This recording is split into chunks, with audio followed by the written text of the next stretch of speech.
Shut up, I hope you get raped. I will literally beat your fucking head in, bitch. Your fat fucking should be euthanized. This ends in 3, 2... Welcome everyone, we're here at Ignite Gaming Lounge. I'm Natalie Casanova, also known as ZombieUnicorn. I'm a Twitch streamer and longtime gamer, having worked in the industry for over 6 years. I'm really excited to be here today for the first ever BullyHunters Live. This issue is a serious one, and it's really near and dear to my heart. Making gaming a more safe and special place for everyone, a more welcoming place for all.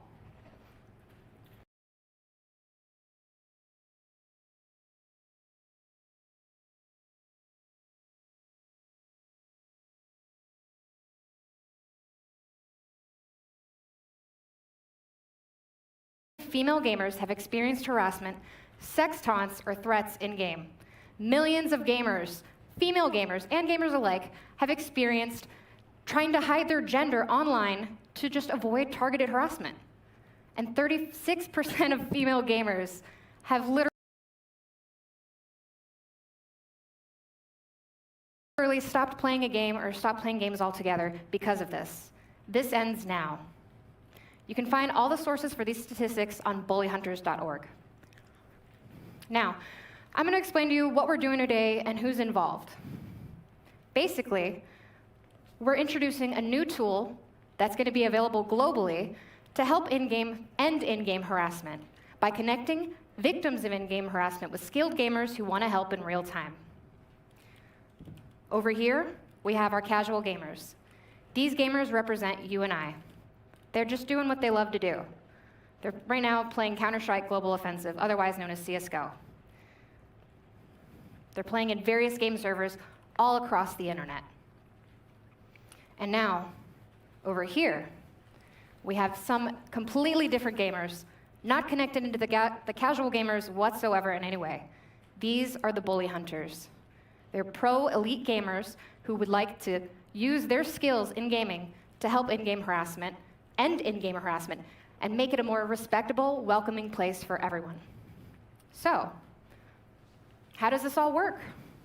First, let me introduce you to my co-host, our co-host, Tien Tran.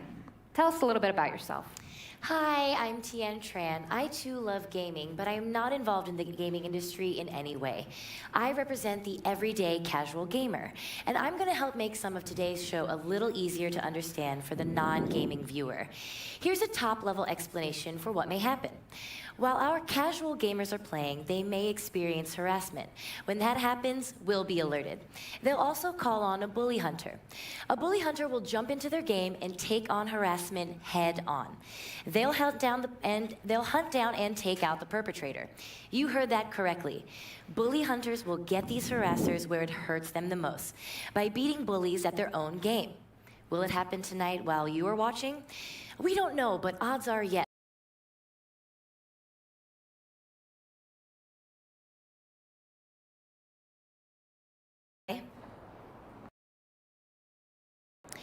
Okay, we are looking at the play from our casual gamer, the Rose Thorn.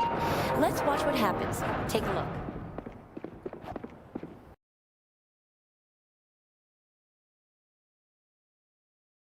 look. This is a type of harassment that over 21 million female gamers have experienced.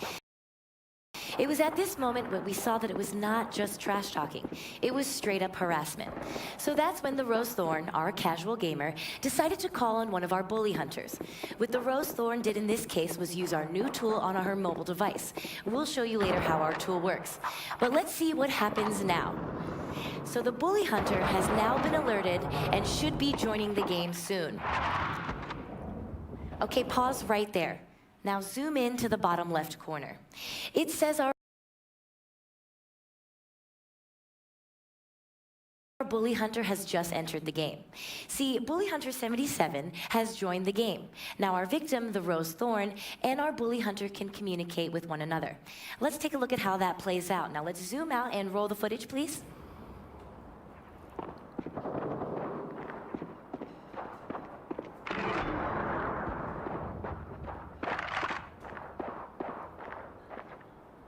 And there it is. Pause right there again, please. Now, our bully hunter has asked the Rose Thorn live in-game who is harassing her. And our victim then immediately replied. Let's zoom in again on the bottom left-hand corner. Now, you see there, the tool connected these two, a victim with a bully hunter. Okay, so now Bully Hunter 77 knows the name of the harasser, and she is ready to take action. Now we are going to switch over to Bully Hunter 77's screen to watch the hunt. Cut to that feed, please, and play it. So we are watching our Bully Hunter. She knows who the harasser is, and she is on the hunt. You can still hear the harassment in the background. It doesn't stop. So now Bully Hunter 77 is looking for the harasser. And it looks like she's going to use her knife, folks. And there it is, just pause right there. Let's back up and see that again. A brilliant knife move, very difficult. And look right there, see in the lower left-hand corner, let's pause that and zoom into that. Our bully hunter left the calling card message to the harasser. Harassment is not a game. BullyHunters.org.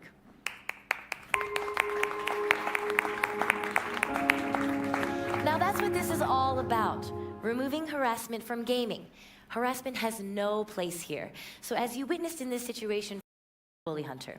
And you can find the tool at BullyHunters.org. And again, it's a tool available to everyone around the globe that we provide as a group of pro gamers. SteelSeries, Vertigear, Now, CyberPower PC, and Diverse Gaming Coalition, to name just a few. This tool connects victims of harassment with highly skilled gamers in real time, whether you're male or female. We are looking for people who want to fight against injustice and harassment. Now let's take a look at the website right now and explain exactly how it works. Load the website, please. Now, as you can see on BullyHunters.org, you can call a bully hunter or become a bully hunter. The Rose Thorn, our casual gamer in the hunt you just witnessed, used the mobile version of this website and tapped Call a Bully Hunter.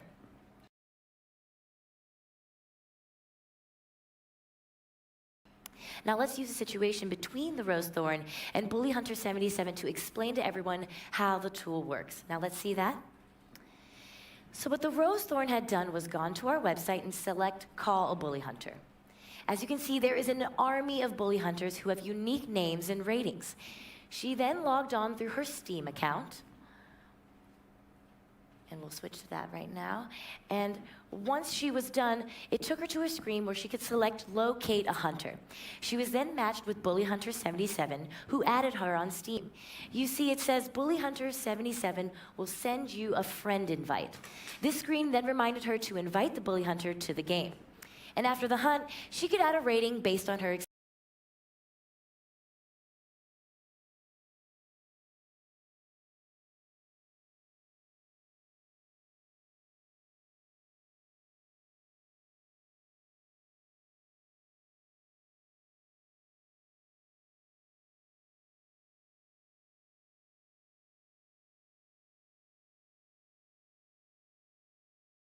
Our tool to become a bully hunter and help the Rose Thorn. And this is for all of you watching, all the gamers with some skill, all of you that think harassment is not okay, just as we think it's not okay. Here is what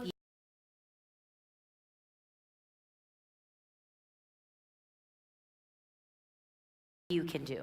Now let's see that. So what Bully Hunter 77 did was click Become a Bully Hunter. Then she logged in with her Steam account. The Bully Hunters tool will qualify you according to your kill ratio, hours played, and reports within CSGO. But don't think this means you need to be a pro.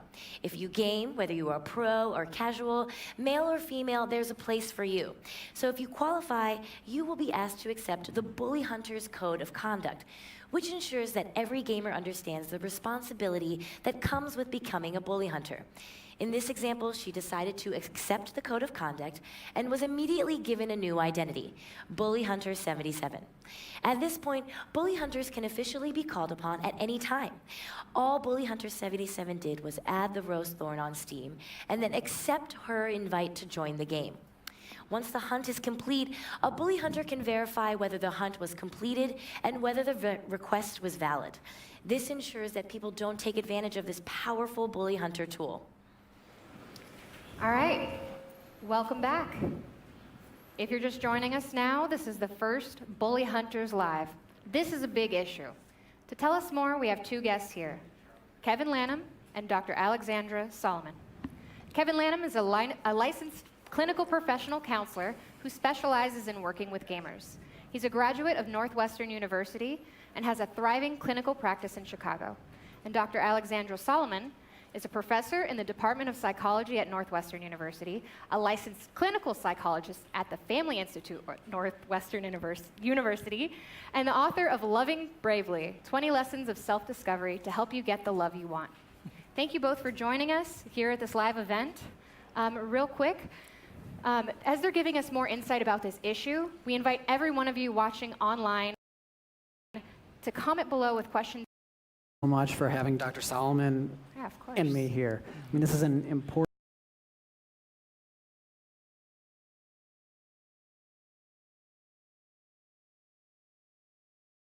issue, and all gamers know about this, but so many people who don't game have no idea.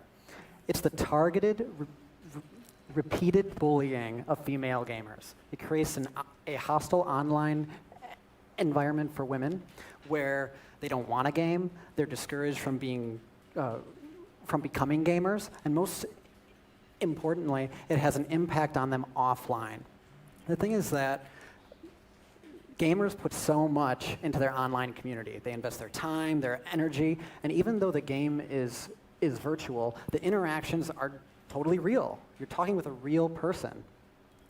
And just like your real life interactions, when they're positive, when they help you gain confidence, you take that with you offline.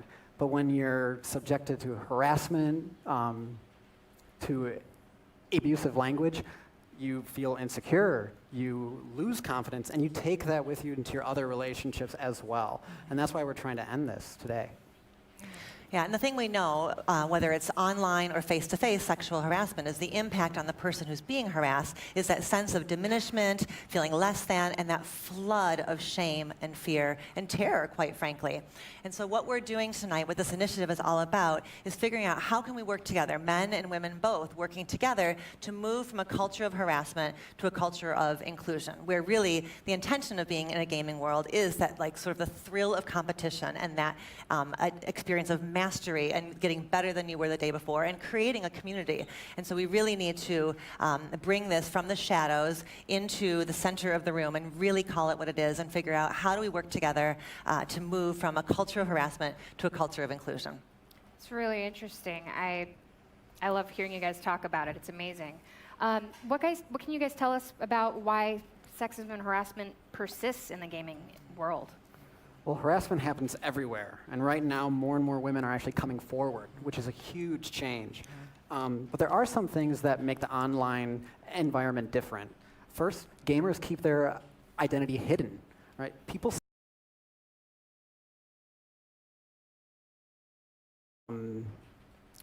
also, you don't get feedback from the person that you're harassing. If I were to say something horrible to you, I would see your face, and I would feel terrible, right? Empathy is more difficult online for that reason. You know, second, women are often viewed as sexual objects online. I mean, games are really catering towards men's fantasies of being dominant, in control, and it's not really taking in the female perspective. And when the game is really playing up these ideas, it also flows into the communication between gamers and these female gamers. Well, and building off that, you know, none of this happens in a bubble, right? So we live and have lived for thousands of years in a patriarchal culture, which means we've had spaces that have been able to be male-dominated spaces where men have set the terms and created the community. And that's what the online gaming world has been. And so what you see with the movement and the bringing in of female gamers is the same kind of pushback that other communities have experienced. You know, you think about politics or sports or the fields of science and math. Those female trailblazers have faced that pushback. And what we're seeing gaming is just the online manifestation of what happens when you take something old and transform it into something new. And that's what's happening now, is there's a sea change that really ultimately benefits everybody. We know that when there's more diversity in our lives, when we have community with people who are different from us in terms of age, gender, sexual orientation, race, ethnicity, all of that diversity brings with it different kinds of skill sets, strategic approaches. There's benefits and wisdom from all of those differences. And the problem is, in a patriarchy, it ends up feeling like this. Like if I give up my power, if I open up my space, I lose something. But the neat thing is, inclusion is not pie, right? It's not like more for you means less for me. It's not how it works. The research on sort of what we do as a culture around how we raise our boys, the messages start very early and they're very powerful. By age 3, parents are touching their boys less, making less eye contact with them, and really training and indoctrinating them that tender feelings, that emotion, that empathy equals weakness. So I think about my daughter came home from school as a 2nd grader, and in gym class, she had scored a goal, and the goalie was a boy. And she heard a teammate say to the boy, "Dude, you just got scored on by a girl." And she came home and told me the story, and she was confused. Like, she knew something didn't feel right. She was sort of the butt of a joke of some kind, but in her mind, it didn't add up. Like, she was an athlete, she knew her stuff, she scored. And so it was kind of that early lesson, and really powerful for me as a mom to see that by age 7, boys are taught to fear losing, and they're taught especially to fear losing to a girl. And so when that's been the conditioning again and again and again of don't be like a girl, don't cry, don't show weakness, it's no surprise that the response to balance that out is rage, intimidation, and misuse of power. As we understand, this is having an impact on women in multiple ways, including outside of gaming. Can you tell me a little bit more about that? I think it really fits with this cultural moment that we're in, with the Me Too movement and the Time's Up movement, that we are at this really important moment of time, really a sea change, where we're saying that where women, victims, marginalized communities of all kind, are saying no more. No more suffering in silence. No more buying the story that I have to be isolated, silent, ashamed of myself. And so as victims and marginalized communities come forward and say, this is the truth, this is my experience, it invites those with power, here, men, to partner, to become allies, to become advocates, to really show powerful leadership, which is calling other men forward and saying, we can do this better, we have to do this better. Yeah.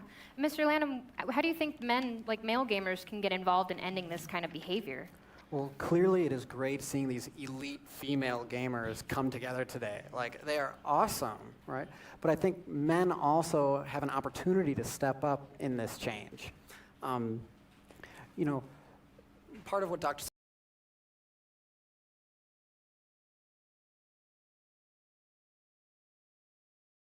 Also, you know, when we're in this movement, we want to invite men into this process, right? Not all men are the harassers, right? There's men that stay silent, men that join in, and really it takes men challenging and calling out other men when they're seeing harassment, like, hey dude, what are you doing? Like, what's going on? One of the things that is, you know, I think what a lot of guys are like really worried about are people telling them what to say. And this isn't about being word police or keeping everything PC. It's like challenging your ideas of like, why would you want to hurt other people? Why would you want to create this environment where women don't want to be here? Actually, there's a lot more back and forth that can happen when we're all gaming together. Yeah. And the research is clear that these kinds of traditional toxic masculinity hurts men. So there's a study of 20,000 men that found that the degree to which the more men subscribed to those traditional notions of I have to win at all costs, I have to treat women as sexual objects, the more they endorsed those beliefs, the worse their mental health was. So it becomes this vicious cycle where the more this is the behavior, the worse it becomes for the self, and the self becomes depressed and anxious and isolated. And so it's as bad for the bully, well, maybe not as bad, but there's impact on the bully as well as on the victim. I definitely can see that a lot of people who do this kind of harassment may have their own issues to deal with that they aren't, you know, letting out in a healthy way. And deserve to have care around those issues, deserve to address those issues directly rather than it coming out sideways in this kind of behavior. And it takes real strength to be able to take a different stance. Like, when you poke your head out, I mean, like you've been doing, like that's when the hammers come, right? But I think there's different ways to relate besides just hammer and nail. Like men can show a lot of power by taking responsibility for their actions, right? For actually caring for other people, by trying to protect rather than harming. Like there's actually a lot of opportunity for men to take a different stance online. Yeah. Let's take our last question from our Facebook audience. Tian? Yes, we have a great comment.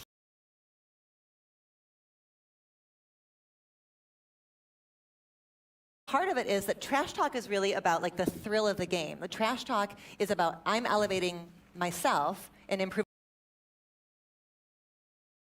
my game, but not at the expense of you. So it's bringing myself up without conversely putting you down. So that's one of the elements of it. Oh, Mr. Lane, I'm Dr. Solomon. I'm so sorry to interrupt, but there is something we need to show the audience right now. In just a second here, the lights have come down, and that is a signal for a bully hunt. Now let's see exactly how a bully hunt works. This is our casual gamer, PinkLight23, who has been harassed in-game. That's her, but let's cut to her feed. So we can see right now that we're in PinkLight23's game. She's doing what she loves, playing CSGO. You want to get raped, bitch? I know where you live.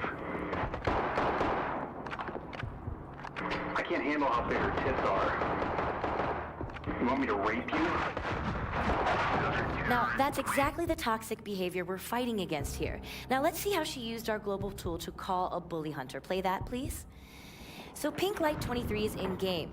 What she's going to do is call a bully hunter with our tool. She's doing it right now. She just logged onto our site, logged in with her Steam account, and is now locating a bully hunter. Now, let's see which bully hunter was called.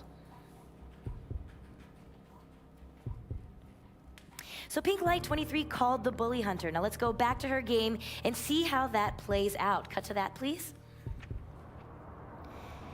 Now we have PinkLight23's game here. And if you look in the bottom left-hand corner, bully hunter and she's going to ask our PinkLight23 to name the harasser. There it is. And now we know the harasser and the hunt is on. Now let's see it from bully hunter. 23 over there in the game, and Bully Hunter 03 is moving fast. Oh, and there's a kill and a double kill done excellently. And now we have the calling card here for Bully Hunter in the bottom corner. Bully Hunter harassment is not a game. Now, if you're just joining us, this is the first Bully Hunters Live. We've just seen a bully hunt, and we're going to take a minute to talk to our casual gamer, PinkLight23, about her experience. Now, follow me.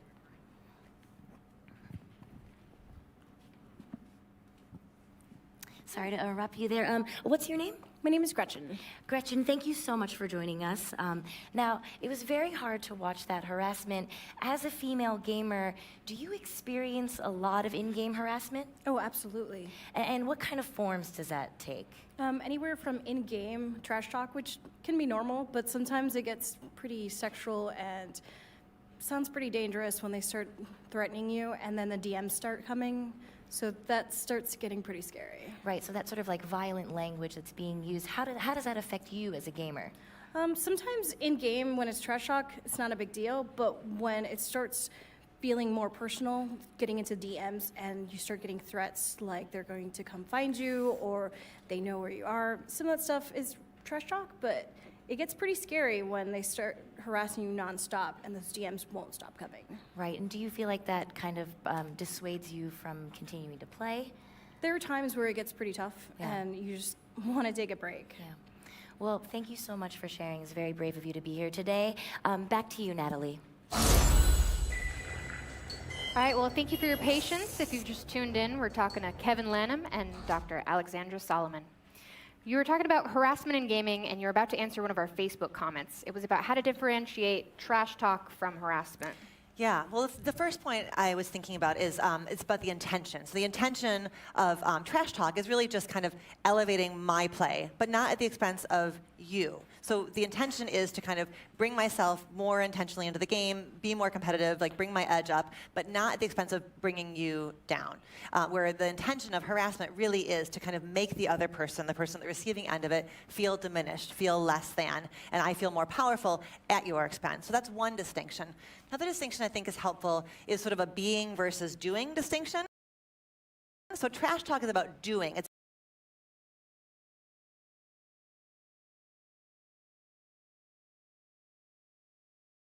sexual orientation, gender, race, all of that. It's really about who you are as a person and diminishing you as a person. And you can't, there's nothing we can change about who we are.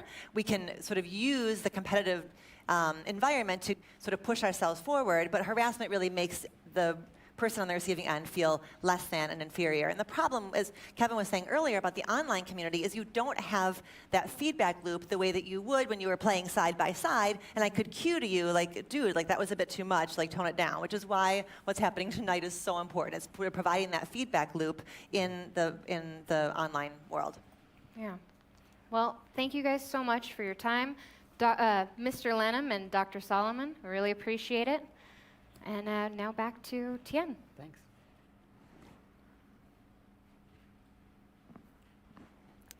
As of now, our new global tool works on CSGO, which is used by 25 million gamers. CSGO is just a start with this tool. But for gamers experiencing harassment in any game, there's a Bully Hunter field guide. Now, this will help every gamer fight against sexual harassment in gaming.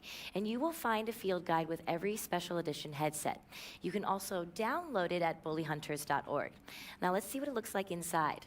Now, in this field guide, you will understand the difference between trash talk and harassment, and you'll learn how to deal with it. Natalie? All right. Now we have with us Paloma Delgado of the National Organization for Women, or NOW. Paloma, please join me. This is the field guide, by the way. It's pretty cool. It's got a lot of interesting stuff in here. Hi, Paloma. So, while you get settled here, I just want to ask you, this initiative resonates with a lot of other larger cultural movements happening around the world right now. So can you tell us a little bit more about those and why this might be important for them? Absolutely. First of all, we need to acknowledge the fact that none of us exist in a bubble. We're a part of and affected by cultural movements, even if we're not specifically a part of that group. In this case, we want to create a cultural movement that tells women that the harassment they face online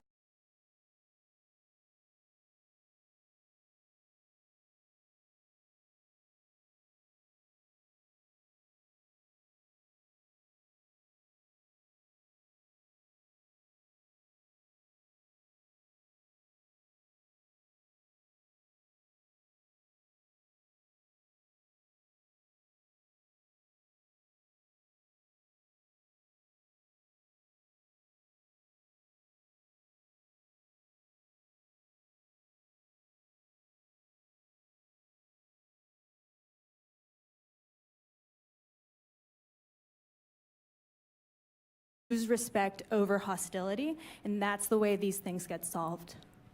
Yeah, that's true. So what you're saying is that, you know, harassment in gaming affects women outside of gaming as well. Definitely.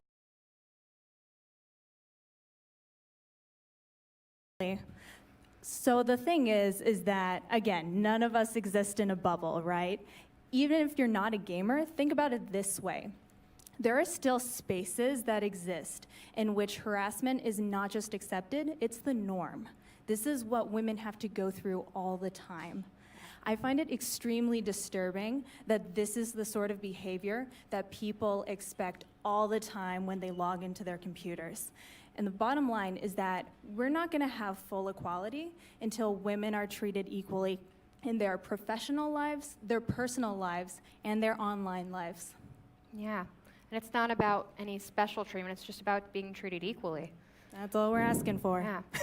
Well, thank you so much, Paloma. We really appreciate it. And that's right, guys. This is a really important message, and anyone can show support by sharing the campaign, changing their profile picture, getting the message out there that harassment in gaming is just not okay. And the more we can raise for the awareness of the problem, the larger impact we can have. Now, it's been an amazing day today, and we've launched our global tool, which fought bullies and in-game harassment. Here are some Bully Hunt highlights from today. Cue highlights, please. Hey, bitch, I know where you live. I'm gonna find you, and I'm gonna rape you. You stupid gamer whore bitch.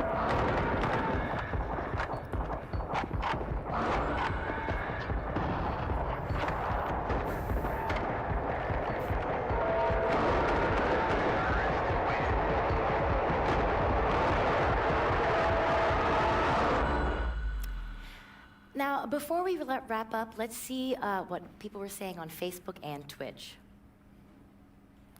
Okay. So this question is, why is this is kind of like focused on women's harassment? And in today's sexual harassment is rampant for women, in gaming especially. So it's something that needs to be done about it, like now, like yesterday, honestly.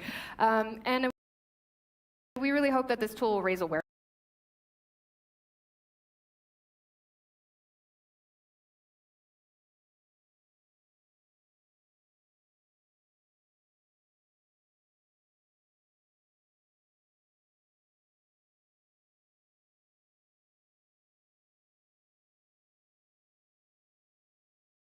Other harassers through gameplay, and will eliminate them from the game using their skills and talent, not harassment. Now, we've done so much today, but the fight isn't over. Yeah. Please go to BullyHunters.org, use our global tool, become a hunter, call a hunter, show your support, by sharing our message, just stand up for what's right here. Together we can really make an impact and end in-game harassment. So thank you for watching.